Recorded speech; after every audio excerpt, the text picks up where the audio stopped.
Florida Matters Live and Local wouldn't be possible without support from listeners like you and also community businesses like Shorecrest Preparatory School. If you've got a business, learn how your organization can support WUSF by calling Jeff Stein. You can reach Jeff at 800-741-9090. Jeff can tell you all about the wonderful WUSF audience and who you're reaching with your support.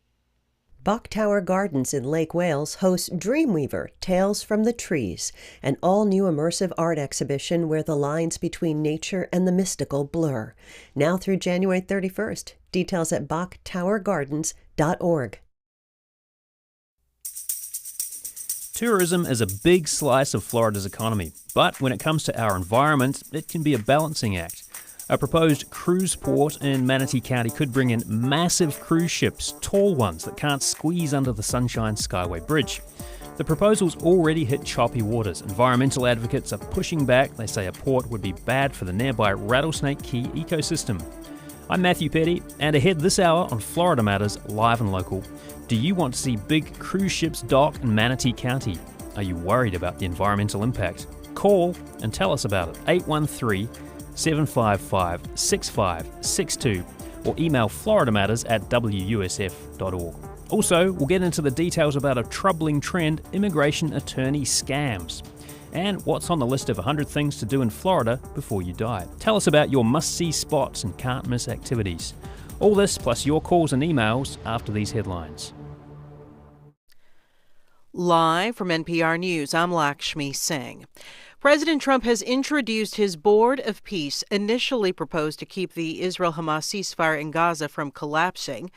In Davos, Switzerland, site of the World Economic Forum, Trump says the effort will need international participation. There's tremendous potential with the United Nations, and I think the combination of the Board of Peace with the kind of people we have here, coupled with the United Nations, can be something very, very unique for the world. It's for the world. This isn't United States. This is for the world. However, many U.S. allies have not yet joined. The president's globally controversial quest to acquire Greenland overshadowed the inauguration of his Board of Peace.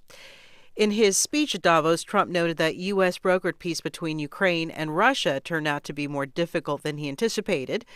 After meeting Trump, Ukrainian President Volodymyr Zelensky announced his country, Russia, and the U.S. plan to hold trilateral talks starting Friday in the United Arab Emirates. White House envoy Steve Witkoff and President Trump's son-in-law, Jared Kushner, are now in Moscow for talks with Russian President Vladimir Putin. Here's NPR's Charles Maines in Moscow. Ahead of the meeting, Putin said he intended to discuss the possible use of Russian assets frozen in the West to help rebuild parts of Ukraine devastated by nearly 4 years of war. Putin's apparent offer comes amid weeks of intense Russian bombardment of Ukraine's energy infrastructure, including in the Ukrainian capital, Kyiv. The attacks have prompted charges Russia is weaponizing winter, with hundreds of thousands of people left without heat or power and sub-zero temperatures.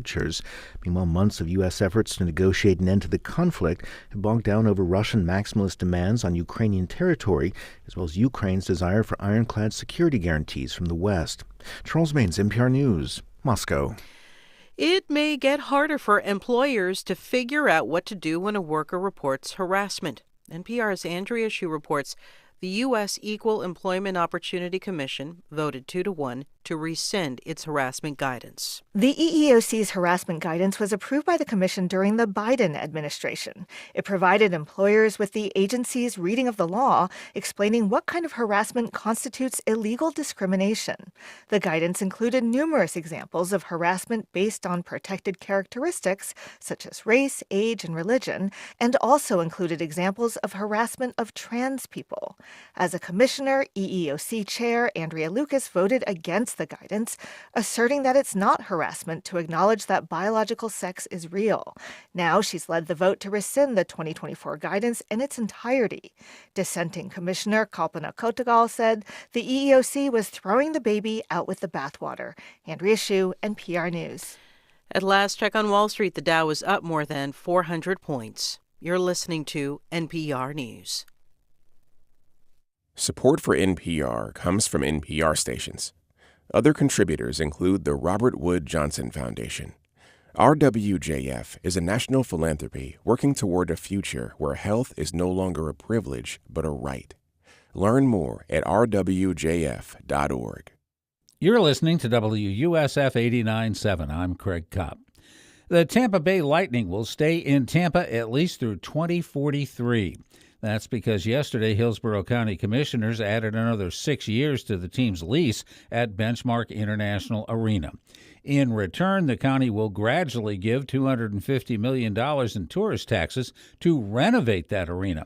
Commissioner Harry Cohn said this project will be paid for by tourists staying at local hotels. It is an enormous privilege and responsibility to be an NHL community. And we have to step up and make sure that our facility is first class in order to uphold our end of the bargain. And they end up their end of the bargain by putting out a great product. The Lightning will spend $75 million of their own money and will have to pay for that renovation work up front before they're eligible for reimbursement. There are ideas now about where to put a new Rays stadium. Now the question is, where's the money? The Tampa Bay Rays want to build a new stadium at the site of Hillsborough College in Tampa, but some are concerned about how much taxpayers would pay for the estimated $1.3 billion price tag. Bill King is a senior writer with the Sports Business Journal based in Charlotte, North Carolina. He told Florida Matters Live and Local that communities who want Major League Baseball have to be willing to contribute. The last one that was built was, 2020 at about $1.2 billion. That's just for the ballpark. That's not the additional development that's around, that they're talking about around the stadium here. So it's a large price tag. But look, this is the decision that communities have to make. King cited Oakland, which struggled to build a new stadium for years before the Athletics relocated to Las Vegas. He says the Rays plan to develop the area around the stadium may help ensure baseball succeeds here. Coming up today on Florida Matters Live and Local, there's a plan to get bigger cruise ships into Tampa by building a new port south of the Sunshine Skyway Bridge. That's coming up next. I'm Craig Kopp, WUSF 89.7 News. Unsigned artists, enter the 11th annual Tiny Desk contest for the opportunity to play a tiny desk and go on tour with NPR Music. Learn more at npr.org/Tiny Desk Contest. Big Waters Land Trust invites you to Feast Upon the Fields, Sunday, February 22nd at Longino Ranch. Tickets to this locally sourced farm-to-table luncheon on the land are at bigwaterslandtrust.org. This is Florida Matters Live and Local, sponsored by Badawi Law, and we're broadcasting from the Doctors Lorraine Rubis and Neil Frankel studio at WUSF in Tampa. I'm Matthew Petty. Old Florida. People who know the phrase, who know the feeling, say it's a sacred slice of paradise that deserves protection. And in that spirit, thousands of people around Tampa Bay are signing a change.org petition to preserve hundreds of acres of land and the entire estuary system on the southern end of the Sunshine Skyway Bridge. And that's because SSA Marine, a company that builds docks and terminals, recently shared their idea for developing the area where cruise ships could set sail. Here's an open water swimmer who signed the petition and shared a video message. She explains why it's important to her that the area remains the way it is. That's swampland and it's an estuary and we need to keep it as such. It is the very last piece of wild in our area. So please sign the petition, share the petition, make sure everyone local shows up to the meetings to stop this because we need that land to stay the way it is. Well, that's one of the over 8,500 signers who don't want a cruise ship terminal built at what's often called the gateway of Tampa Bay. Did you sign the petition? Are you against disturbing that ecosystem, or are you open to bringing bigger cruise ships to the area and what that could mean to the local economy?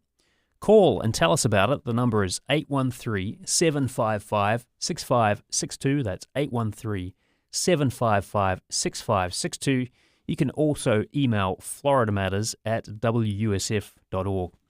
Well, joining us to talk more about the idea of bringing bigger ships to this unique and important place is Carter Weinhofer, accountability reporter at the Bradenton Herald. Carter, thank you so much for being here. Thank you for having me. And we're also joined by Justin Tramble, Executive Director of Tampa Bay Waterkeeper. Justin, thank you as well. Yeah, thanks for having me.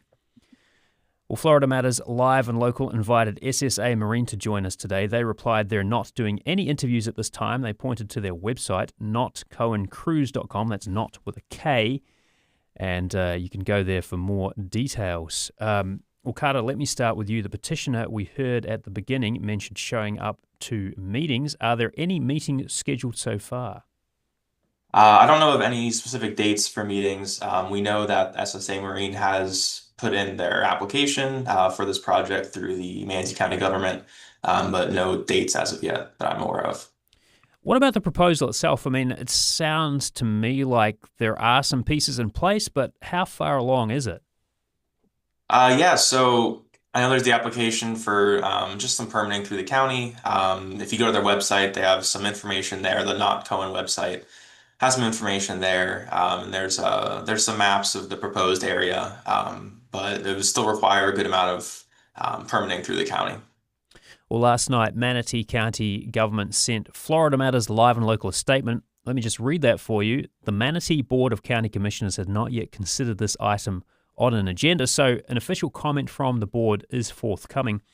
Manatee County evaluates opportunities related to tourism and economic development through a public data-driven process that considers economic benefits, community and environmental impacts, and overall quality of life. So, I mean, Justin, even though this seems like it's in the early stages, what should people know about what's at stake for this unique ecosystem? Yeah, a tremendous amount would be at stake. Let me be clear and blunt. This is a clown proposal. This is something that has already generated a significant amount of uproar amongst our community. We're talking about a pristine part of our estuary, one that has such significant ecological value. And I'll say this, one that already has in its current state a significant amount of economic value. We're talking, the Tampa Bay estuary as a whole accounts for, a healthy watershed accounts for 1 in 10 jobs in our region. I mean, over $30 billion of total economic output. This idea, this concept, this proposal that we've got in front of us right now would be sort of the counter to those things, counter to the economic importance of a healthy estuary. So, I mean, our community is certainly, watching this closely. Yeah, sure. I mean, but when you call it a clown proposal, I mean, that's kind of harsh language. Are you saying that because you don't think it's serious, or just because you're upset by the scope of it and what it would do, or what you think it would do to the watershed? Total shock is when people in our network, this is a sort of a new, very fast moving thing. There's total shock in the community that how could that happen to this part of Tampa Bay? So when I say clown proposal, it is egregious and shocking that part of Tampa Bay could one day become an area for massive cruise ships is shocking, and it'd be hard to make up that. So it's blunt. That's how our community is looking at this idea, this concept, this project. Proposal. If you're just joining us on Florida Matters Live and Local, we're talking with Justin Tramble, Executive Director of Tampa Bay Waterkeeper, and also with us is Carter Weinhofer, Accountability Reporter at the Bradenton Herald, talking about the proposal to build a cruise ship terminal on the south side of the Sunshine Skyway Bridge to bring in bigger cruise ships to the area. What do you think about this? You can give us a call and let us know. 813-755-6562, 813-755-6562, or email floridamatters@wusf.org. I want to bring another voice into this conversation. Rusty Chinnis is an angler and chairman of Suncoast Waterkeeper. Rusty, you were driving just over the Sunshine Skyway Bridge as it happened a moment ago, so thanks for stopping by and joining us. I appreciate it. What is your take on all of this? Like, what does this area mean to you as somebody who fishes there regularly? Excuse me, I have to kind of close in on this because I can't get my volume up very high. But I've been fishing these waters for almost 4 decades now. And when I take people out, special people out to really show them the area, this is right where I go. We go through Terracea Bay, through Flounder Pass, McGill Bay, and right up to that whole area. And it's just, I agree with everything that Justin had to say. It's just way, way more important. And the impacts would be so far reaching. I don't even think we can imagine what it would do ecologically to dredge a channel in there. And if you look at a map, you'll see that they'd have to go through quite a dense area of mangroves, even to reach the site of their property. So I can't see any benefit, really. Of course, there are some people who, would think money first, but for the whole of Manatee County, I think this would be a very negative impact. I should just note on the website for the project, notcohencruise.com, they say they want to preserve Rattlesnake Key, and they want to use the nearly 328-acre plot of land to construct multiple cruise terminals to accommodate newer, larger, low-emission vessels. So they do have a plan for that. They say that that is going to include preserving that key. We've got a call coming in, though. Charlie is on the line. Charlie, go for it. You're on the air. Yeah, I wanted to know if that area had any federally protected areas as far as the land goes, or federally protected species as far as species that might be, headed for extinction. Charlie, are you familiar with it? Like, is this a place you fish, or do you kind of do other wildlife activities out there? No, I visited. I raced down there. I used to race at the Palm Beach Raceway, and made it over there several times. Really nice area. Mm-hmm. Charlie, thanks for your call. Well, let me put that question to you, Carter. What do you know about the state of the land right now, I guess, and what it's being used for? Any protections in place that you know of? Yeah, I mean, I know it's a pretty popular just site for kayaking, for enjoying nature. It's fairly untouched, especially the Not Cowan tract, which is where they're proposing this cruise port. I'd probably defer to Justin to talk a little bit more about any protections that might be there. Mm-hmm. Yeah, Justin, what about that? Yeah, well, you've got the Terracea Aquatic Preserve. That's right there. I'll say that. The question about any federally protected species, recently a very popular story here in the Tampa Bay region was the sawfish rescue that happened on sort of somewhat close to that area. And sawfish are federally protected, right, species. That would be an angle that groups like us would look at in terms of how we advocate for that area moving forward. So it's a good question. So we would certainly be looking at federally protected species as we move forward. Want to know what you think as well. Have you heard about this plan to develop the seaward side of the Sunshine Skyway Bridge into a port for gigantic cruise ships? Do you think it would help or hurt the region? You can give us a call, 813-755-6562. That's 813-755-6562. Or you can email us at FloridaMatters@WUSF.org. Justin, we're going to head into a break in a minute or so, but before we get there, mangroves are pretty important. Are they protected currently in the area? Do you know? Yeah, I mean, a project like this, they would be offering some mitigation. They would have to remove a significant amount of mangroves to do that, which would be part of their permit, and we would be fighting. We'd be fighting that. So, yes. Mangroves are protected. All right, that's a pretty comprehensive answer there. Stay with us if you could, Justin. Justin Tramble is the Executive Director of Tampa Bay Waterkeeper. Also speaking with Carter Weinhofer, Accountability Reporter at the Bradenton Herald, and Rusty Chinnis, an angler and Chairman of Suncoast Waterkeeper. If you're able to stick with us for another minute or a few minutes or so on the other side of this break, please do. We want to talk more about what's in store, what could be in store if a big cruise ship terminal comes to the seaward side of the Sunshine Skyway Bridge, what that means for people who fish in the area, enjoy nature and recreation, and make a living from it too. The number to call if you want to get in on the conversation, 813-755-6562. You can also send us an email, FloridaMatters@WUSF.org.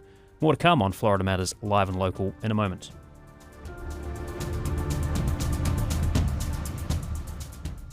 Want to know what's happening here in the Capitol? I'm Douglas Soul, covering the state government for Your Florida. Visit WUSF.org/YourFlorida. Have you ever been so wrapped up in an interview on WUSF that you were late for a meeting because you couldn't stop listening? Stay connected to the ideas that grip you. Download the WUSF app, your spot for local, wherever you are. Oslo Rep presents the Pulitzer Prize-winning play Primary Trust. Ebony Booth's new play is about 38-year-old Kenneth scraping by in small-town America. Now through February 11th, tickets at oslorep.org. 2026 is a year to stand for facts. Your $20 monthly gift supports independent journalism at a time when misinformation elsewhere grows louder every day. WUSF is powered by people who choose truth. One person, one gift, 1 month at a time. Join the movement at WUSF.org. Welcome back to Florida Matters Live and Local. I'm Matthew Petty. We're talking with Carter Weinhofer, accountability reporter at the Bradenton Herald, Justin Tramble, executive director with Tampa Bay Waterkeeper, and Rusty Chinnis, an angler and chairman of Suncoast Waterkeeper, talking about plans to build a gigantic cruise ship terminal, or a cruise ship terminal, I should say, that would be able to accommodate big cruise ships on the seaward side of the Sunshine Skyway Bridge. Your thoughts on this? It's a proposal at this stage, so fairly early in the proposal process, I suppose, but definitely some folks are concerned about it. Do you think it would help or hurt the region? What would it do for tourism, or are the risks to the environment too great? Give us a call, 813-755-6562. 813-755-6562. You can email FloridaMatters at WUSF.org. Rusty, before the break, I did sort of mention what was on that website for notcohencruises.com, saying that they do want to preserve Rattlesnake Key. I mean, what do you make of that? Do you think that kind of assays some of the fears that folks have about the area? No, I don't think so at all. And the reason they purchased that, they say we purchased it to preserve it forever. Well, they purchased it so they could use it for mitigation for the dredging and the destruction they'll have to do. So basically, and that's one of the bad things about mitigation, a lot of times it destroys an area and improves the stuff that's already natural. I mean, they might do it. And that's one thing about Rattlesnake Key. It's already in such good condition. They could do something relatively innocuous and to justify taking out mangroves. But I also wanted to mention that, Suncoast Waterkeeper, we have on our website, you can go there and make a comments and learn a lot of information at suncoastwaterkeeper.org. Mm-hmm. Would a cruise ship terminal then, would that sort of violate some of the current protections on the land? To your knowledge, Rusty? Well, if it has to go through mangroves, yes. But I kind of find it hard to believe that they would go to this kind of trouble and spend this kind of money if they don't already have a feeling that they've got some way to get this done, which bothers me a bit. Yeah. This day and age, things happen. You can't take anything for granted.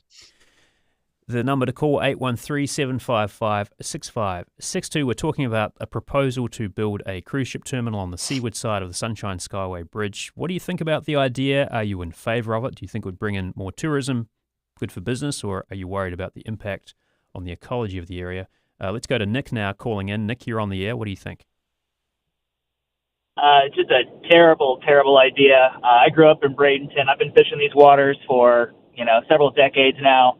And, the dredging alone to get deep enough channels back to where they're thinking about would absolutely devastate Tampa Bay. You can look at, Biscayne Bay had similar issues, a lot of dredging issues, devastating their grass flats in the area. We cannot afford that with the level of development that we already have in Tampa Bay.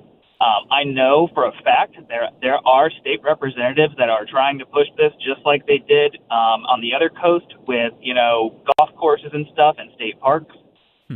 My mom is a county commissioner down in Manatee County. She's Carol Phelps. I know she's against this, but I'm pretty sure she knows other people who in the government who are for this, so it is something to watch out for, and we as residents really need to make our voices heard, and this cannot stand. This is absolutely ridiculous. What about the argument that it would bring in kind of more tourism? It would be sort of good from the economy from that standpoint, Nick? So can anyone here in Tampa Bay seriously tell me that we are lacking in tourists or that we are lacking in population and that we need more people here? That's a ridiculous argument.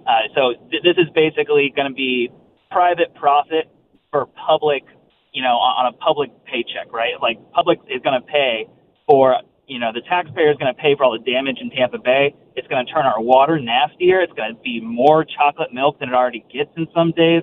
There's already water flow issues up in the bay. This is just a terrible idea. It's basically private profit for, a public tax. It's a terrible idea. Nick, thanks for weighing in. I appreciate that. We've got another call coming in from Jay. Jay, you're on the air. What are you thinking? Thank you very much. I'm also not in favor of the project, and certainly for all the reasons that everyone is mentioning and talking about. I think part of the whole cruise experience out of Tampa is wondering if you're going to fit underneath the Skyway or not.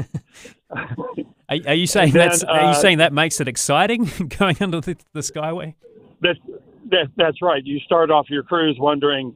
Anyway, also getting picked up and dropped off in downtown Tampa is another part of the experience. There's a lot of people that use public transportation and also private to get dropped off and picked up. Mm-hmm. I'd hate to see all that traffic now making its way out to the closest pickup drop-off point to that seaward. The impact there would be huge also. Okay. I would rather see more smaller boats instead of trying to accommodate these mega ships by building and impacting our coastline.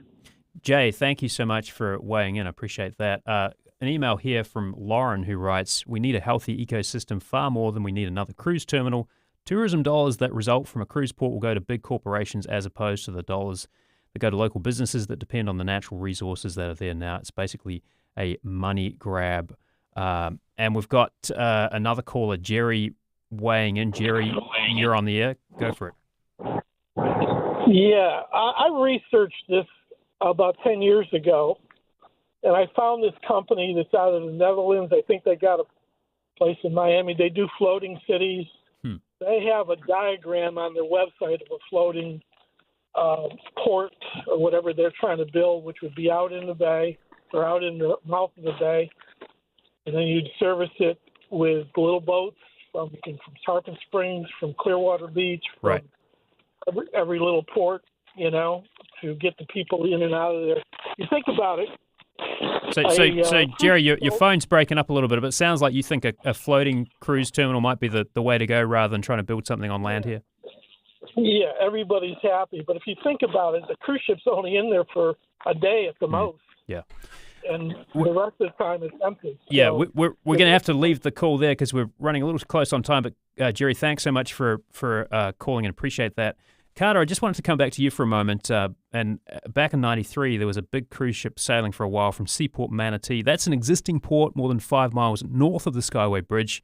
Can you just quickly tell us a little more about that ship, the Royal Empress, and why it stopped making that route?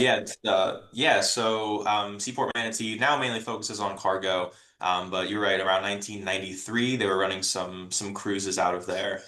Till about 2003, there were some incidents that happened, and the company ended up moving to the Tampa port. And then the company kind of dissolved after that. But there is a history, but it's not super large there. Yeah, we're gonna have to close things out here. But Justin, before we go, while people are banding together against this proposal, how can Tampa Bay Waterkeeper prepare for what may yet be another fight between development and conservation in the last 30 seconds?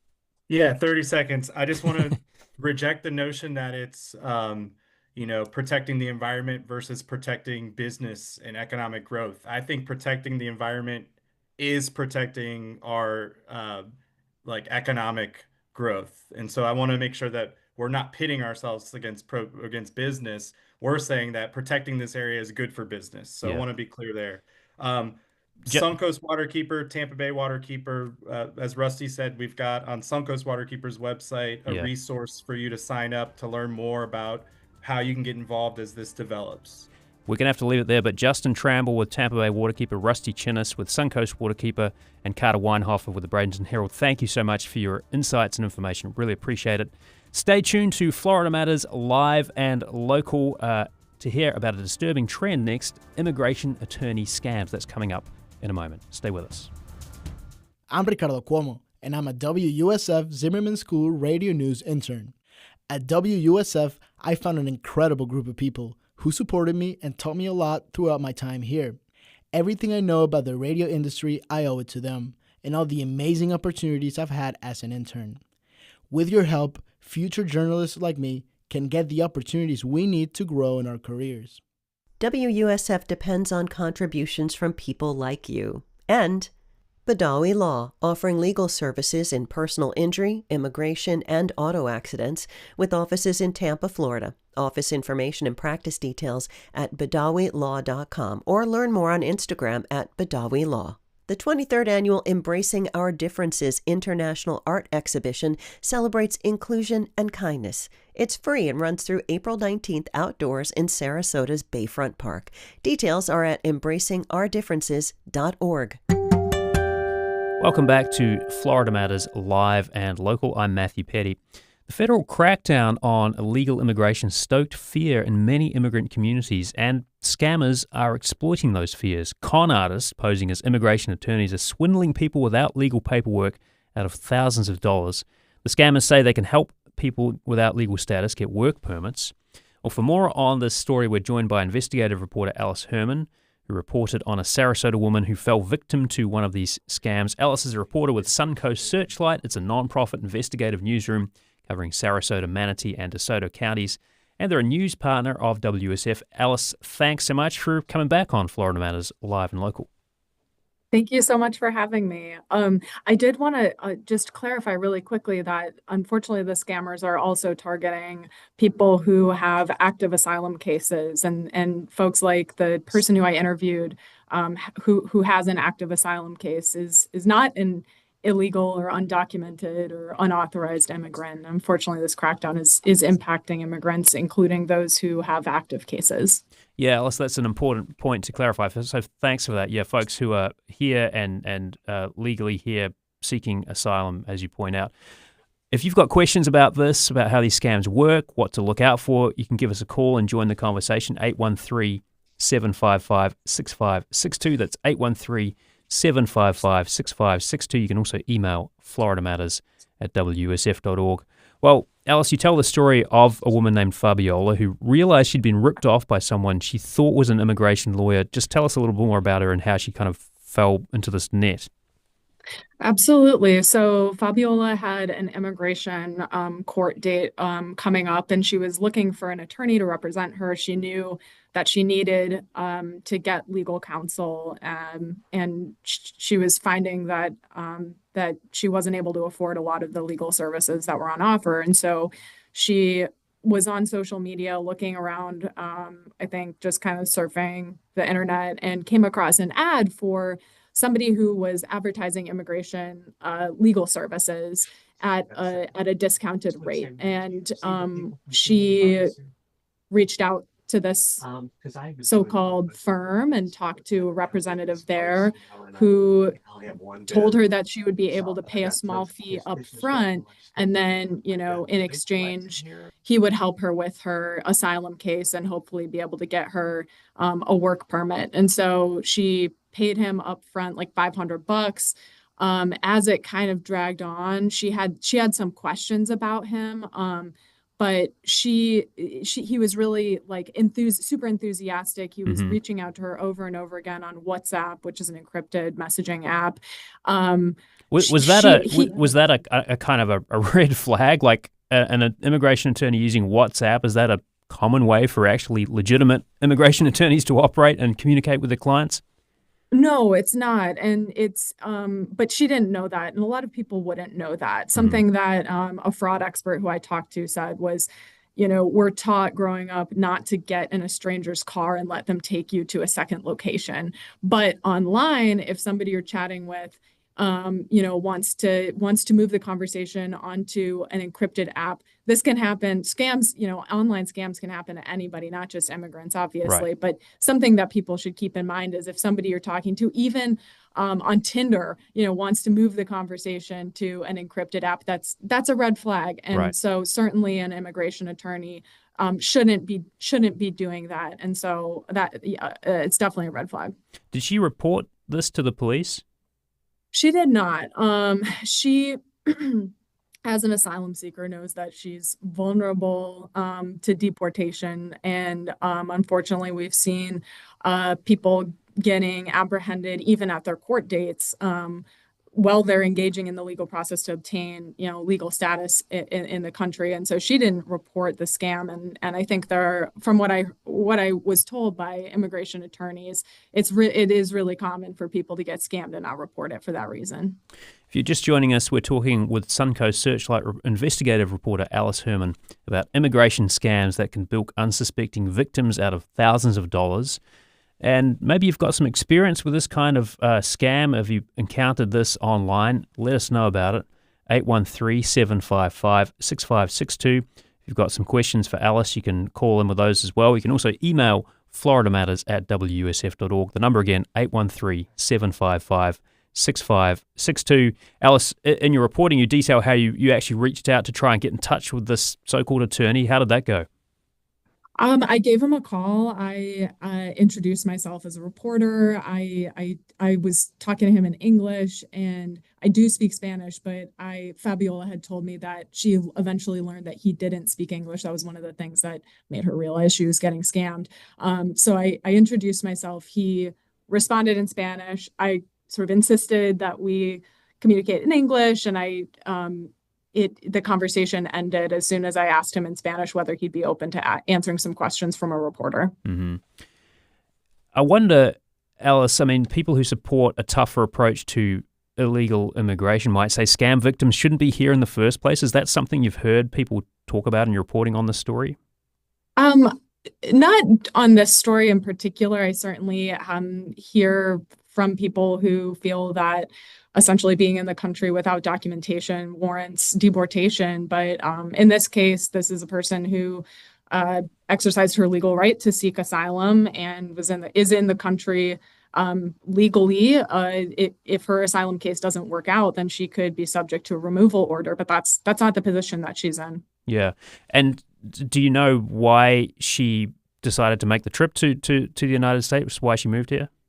So she told me and showed me some of her documentation she's from Mexico, and her ex-husband, she said, had abused her daughter, and they had sought some kind of recourse through local authorities, but she described her ex as being politically connected and said that she didn't feel that she would have the kind of protection that she needed or her daughter needed. And so they moved to the United States 2 years ago.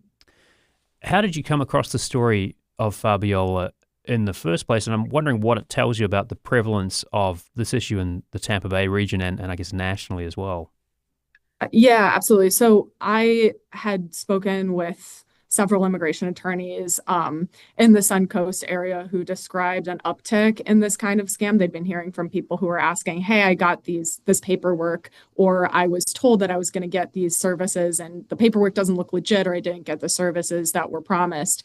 And one of the attorneys that me and my colleague Kara talked to told us about this person, Fabiola, and put us in contact with her. And so she shared her story. Mm-hmm. If you're just joining us, we're talking with Suncoast Searchlight reporter Alice Herman about immigration scams.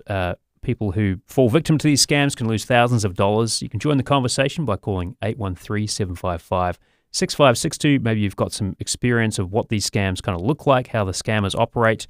Or if you've got some questions for Alice, you can ask those as well. 813-755-6562 or email FloridaMatters@WUSF.org. So did Fabiola end up losing a lot of money, or was it more just like having to go to the trouble of trying to find another immigration attorney in the end of the day?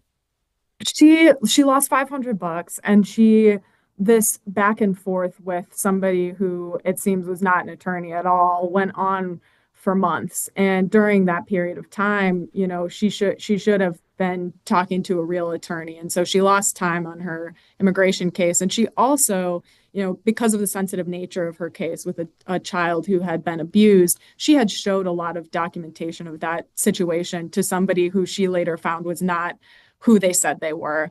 And that was something that really stuck with me, and that she said over and over again, was just that she had showed some really personal information to somebody who had lied. And that that was what motivated her to talk to us in the first place. I think she just felt like she didn't want anybody else to go through with that. Yeah. So we are kind of in uncharted territory with immigration right now, Alice. I mean, just yesterday on Florida Matters Live and Local, we had a discussion about the debate in Sarasota County over their school board's decision to reaffirm cooperation with law enforcement, including ICE. We saw a lot of pushback from community members.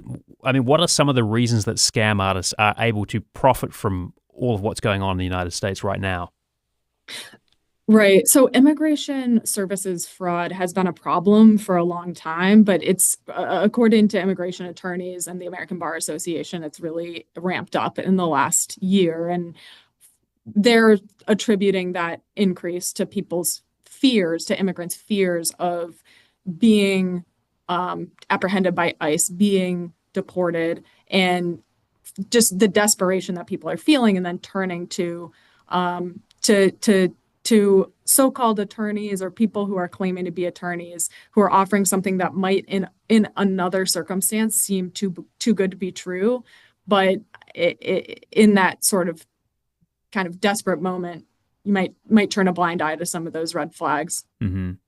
And how are scam artists preying on people? Like, how are they finding the people to try out their scams on?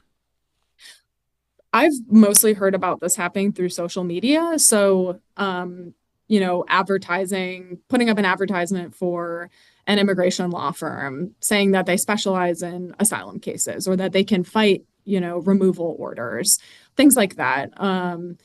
People sometimes, will think that they've gotten real legal services.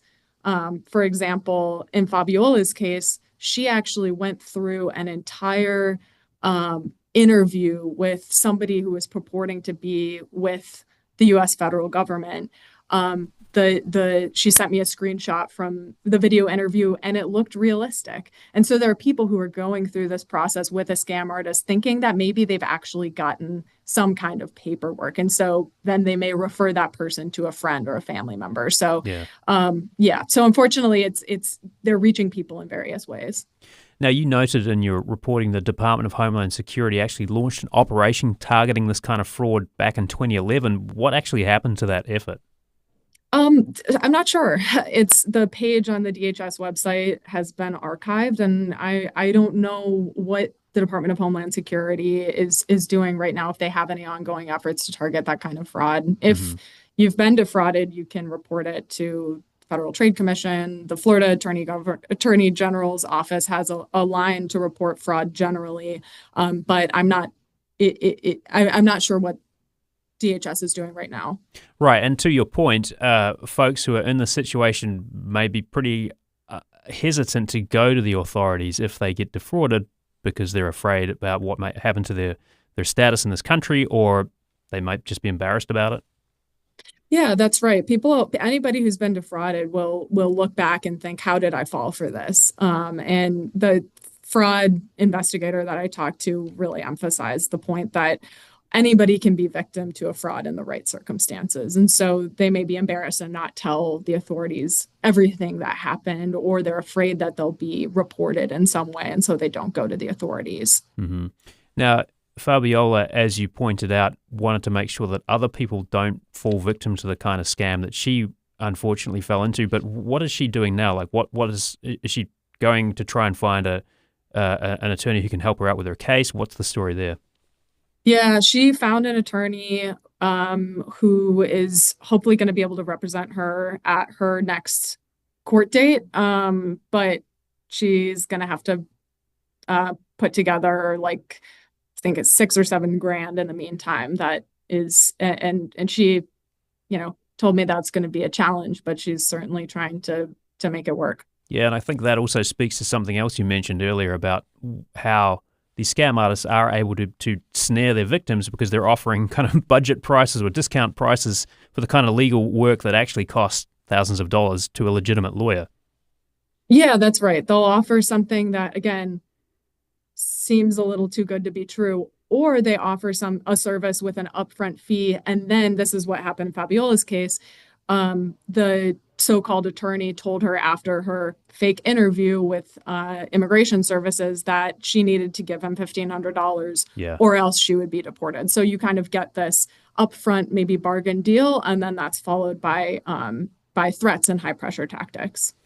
We're going to have to leave the conversation there, but Alice Herman, investigative reporter with Suncoast Searchlight, non-profit investigative newsroom serving Sarasota, Manatee, and Hernando counties. And you can read Alice's reporting on the issue of immigration attorney scams on WUSF.org. Alice, thank you so much for sharing your reporting with us. Really appreciate it. Thank you so much. I appreciate it. Well, coming up next, writer Kristen Hare is ticking off 100 places to see in Florida before you die. We'll check in with her in a moment, and if you've got some favorite destinations or maybe you want some for bucket list ideas, call and tell us about it. Call 813-755-6562. You can also email FloridaMatters@WUSF.org. This is Florida Matters, live and local. More to come in a moment. Stay with us.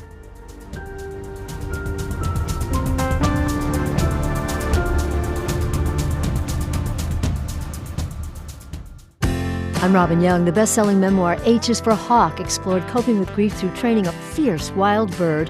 It's now a film. Mabel! For a moment. Come on, Mapes. There, she sees it. Mabel, come on. Here you go. What's up there? We'll speak with the star Claire Foy, who plays author Helen McDonald. That's next time, here and now.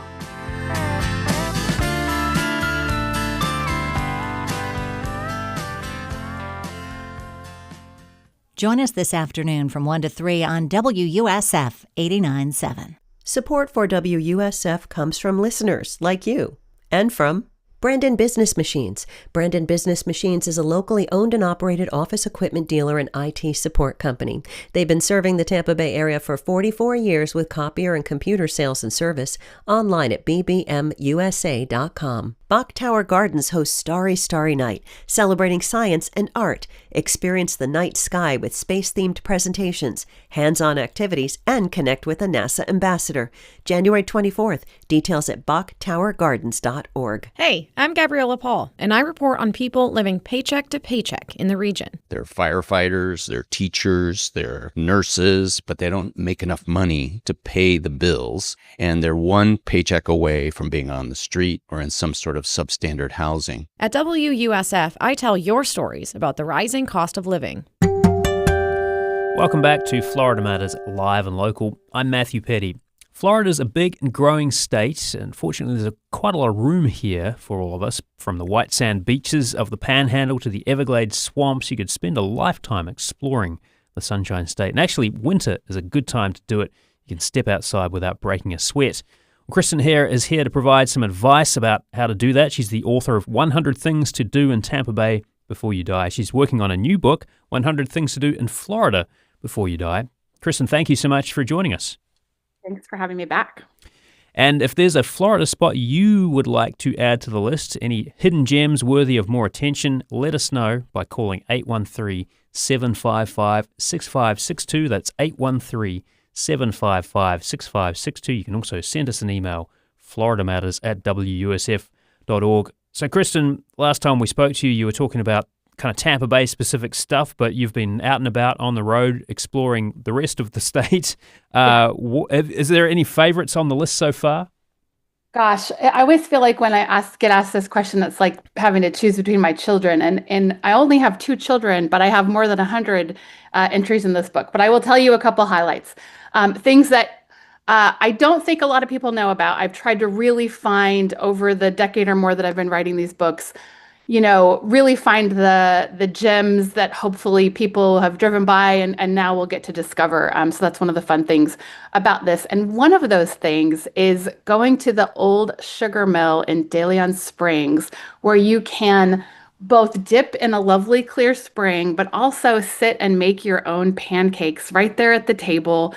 It is just a really cool experience. It's a screened in old, sugar mill, and it's unlike anything else. This is a fantastic thing to do with kids. Who doesn't like to make their own pancakes?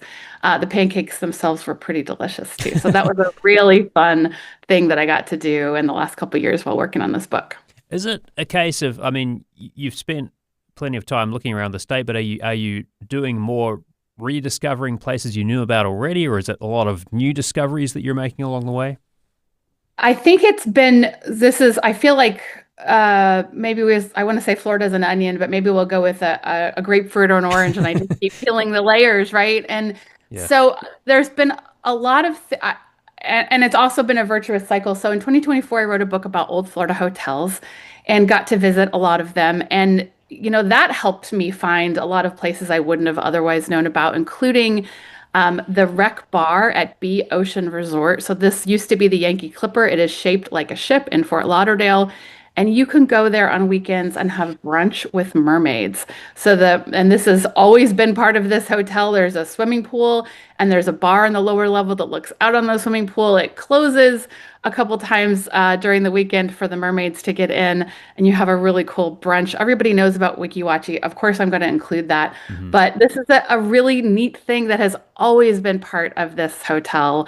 So I'm finding things, definitely revisiting things and discovering new things that I hadn't had a chance to discover before I did some other reporting. All right, so I need to know more about these mermaids, because are they mermaids who are like at Wiki Watchy normally and just moonlighting somewhere else? Are they mermaids kind of endemic to the area? Where are they from? I think they're South Florida mermaids. Okay. I think they are. Yeah, I don't think it's the Wiki Watchy girls traveling over. I think these are native to the Rec Bar.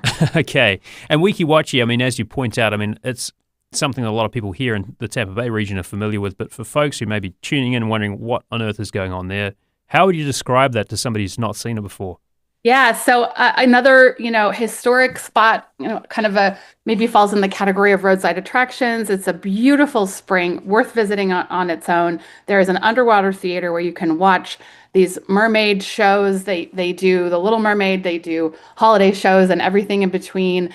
These mermaids are, diving down into the springs and the cold water with their eyes open, and there's oxygen tanks where they can go and get a little hit of oxygen while they do their performance. And this has been going on for generations and is a really cool thing to get to experience, and something everybody should do once, as the book says, before you kick the bucket.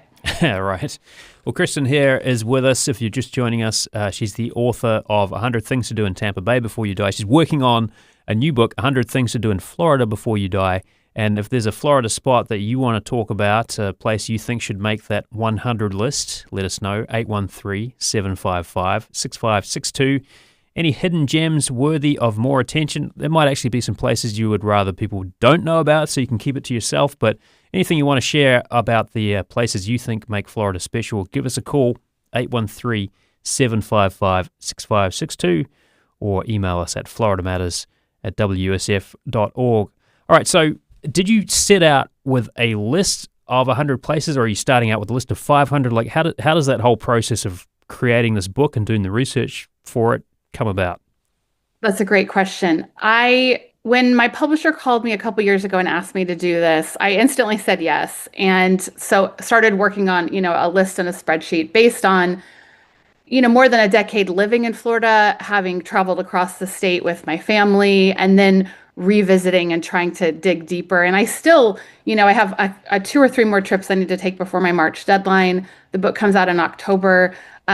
Still finding things that I think, oh, wow, I'm so glad I didn't, just dismiss this. One of the things that I really thought over the holidays, Matthew, when I was doing a big panhandle trip in 3 days that my mom came down and joined me for, was you really have to see this stuff for yourself. It is not enough to make up your mind whether something is a worthy adventure if you see it on the internet or Instagram or Facebook or wherever.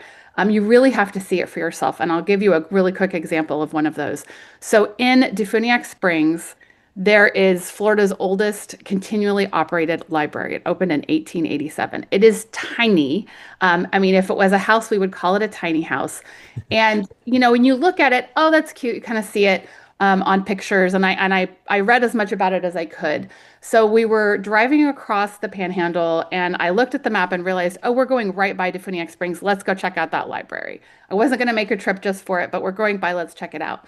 And it was just absolutely awe-inspiring. It sits at the top of a hill, with this, beautiful kind of Victorian neighborhood that is surrounding this spring-fed Lake Defuniak, and the whole community rings the lake, and it is just right up at the top. And so when you zoom out and can see this, in its totality, there's a beautiful tree growing behind it that you can see once you're inside the library. It's just what a phenomenal thing. And then you get to see the houses, and you stop by there was an old little drugstore and restaurants and coffee shops, and the way that these towns keep staying alive and breathing and living and making us want to go back. I was so glad that I stopped by there. So always looking, always searching. And if people, reach out and want to share things with me, I will add them. I've got a couple months left before I've got to file this book. There's so many cool things to do. I have barely scratched the surface, but I'm really proud of the 100+ things that I have. Is there a librarian? Is there room for a librarian in that tiny little library, or is it just There is an actual library. There's little bits of history, some early editions of some really special books, but it is an actual functioning library. Wow, that sounds cool. Yeah, that's really cool. Yeah, and so you mentioned a lot of these places you've already visited with your family. For the research for this trip, and you said I think you said your mom came down for that Panhandle visit, but are you dragging your family along on these jaunts? I am, and my teenagers now call these our side quests, and we'll be going to Ocala for a volleyball tournament, and we're going to go do the glass bottom boat ride at Silver Springs, or I will tell my husband, hey, this weekend we're going out to dinner in Orlando. There's a place I want to check out. So I drag my friends, I drag my family. I do some of them by myself because I have so much fun. It's just a delightful thing. It all happens at a pretty quick timeline. And so when I get to go back and visit a place and stay there longer, which is what I've been getting to do with some of these old hotels, then I get to really settle in and be more of a tourist. But I'm strictly in work mode and seeing as many things as possible, as fast as possible, so I can say, yep, that's worth it, or nah, I think we can skip that one. Do you have a list of what makes something have to go on the list? Like, is there a kind of a checklist that you're working off? Like, it's got these features, it's got to go on, or is it just kind of like the vibe of the place while you're there? Yeah, I really am looking for a wide variety of things. So I want things that you can do if you have kids or teenagers, little or big, things you want to do on dates, things that speak to, what it is uniquely, what it is to be Florida and a Floridian, and what makes things a part of Florida, which is so vast and diverse, from the Panhandle down to the Keys. It could be 1,000 different things. Mm-hmm. Really, it needs to be something you couldn't find anywhere else. Is there anything off the table, like anything you wouldn't want to include in this book because it's maybe like a family book or something? No, not really. I've got a dance class in Miami Beach, where then you can get into a club that's hard to get into. And I did visit, okay, yes, I did visit some nudist resorts when I was writing my hotels book, and they didn't make it into that either. And so, I'm not going to include those places in here. But no, I think if a place kind of lives up or surpasses the hype, it's worth a visit, especially if there's not a lot of hype and maybe people don't know about it yet. In the last 30 seconds here, Kristen, anything that was hyped up and you got there, you're like, nah, this isn't going to make my list after all?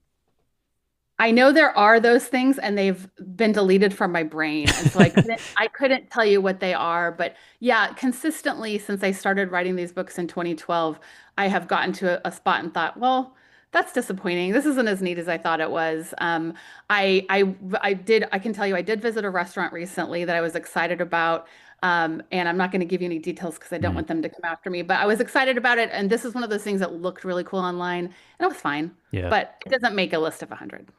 Well, Kristen, here, we're going to have to leave it there, but we'll probably check in with you again before you finalize that list. She's the author of 100 Things to Do in Tampa Bay Before You Die, and the forthcoming 100 Things to Do in Florida Before You Die. Thank you so much. Really appreciate talking with you.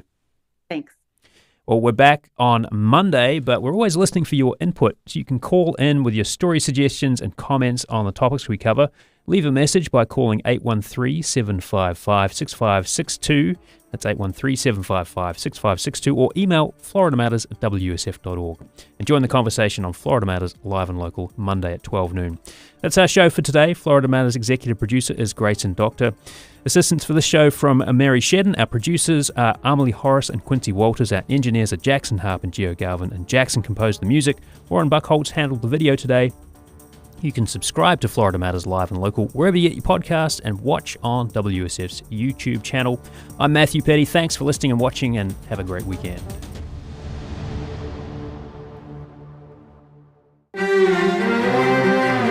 When you're walking for years on end in places people aren't usually on foot, the police take notice. This world explorer tells us he's been stopped by authorities 120 times. Yeah, I mean, I can laugh at it now, but it was actually very stressful. That plus the day's top global news next time on The World.